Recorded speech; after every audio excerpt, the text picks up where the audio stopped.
আজকে যে চক্রান্ত ষড়যন্ত্র চলছে নির্বাচনকে বানচাল করে দেওয়ার, নির্বাচনকে পিছিয়ে দেওয়ার, সেই নির্বাচনকে পিছিয়ে দেওয়া মানে আমাদের সর্বনাশ হওয়া, এই দেশের সর্বনাশ হওয়া। কারণ এখন একটা নির্বাচিত সরকার খুব দরকার।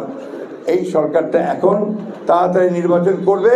আমরা চাই যে অন্তর্বর্তীকালীন সরকার প্রতিনিধিকে আমরা সম্মান করি, শ্রদ্ধা করি, তিনি অতি দ্রুত আর কোনো কাল বিলম্ব না করে নির্বাচন তফসিল ঘোষণার ব্যবস্থা করবেন, দেশে একটা নির্বাচিত সরকার প্রতিষ্ঠা করবেন।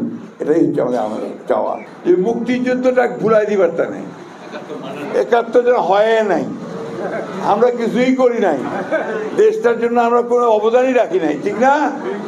এলাকায় ২৪ যারা করেছিল তারাই সব করেছে, এরকম একটা ধারণা দিচ্ছে না। You cannot forget 71, একটি মহল যারা ১৯৭১ সালে পাকিস্তান হানাদার বাহিনীর সঙ্গে যোগ সাজেশ করে এই দেশের মুক্তিযোদ্ধাদের হত্যা করেছিল, তার পরিবারদের হত্যা করেছিল, তাদের মেয়েদেরকে তুলে দিয়েছিল খান বাহিনীর হাতে। তাদের সঙ্গে এই দেশের মানুষ আপোষ করতে পারে? এরা আজকে দেশটাকে গিলে খাওয়ার চেষ্টা করতেছে, গ্রাস করার চেষ্টা করতেছে। আমাদের ধর্মপ্রাণ মুসলমান ভাইদের ধর্মীয় অনুভূতিকে বিক্রি করে তারা ওই কাজগুলো করতে চাচ্ছে। আমরা সেটা হতে দিতে পারি না।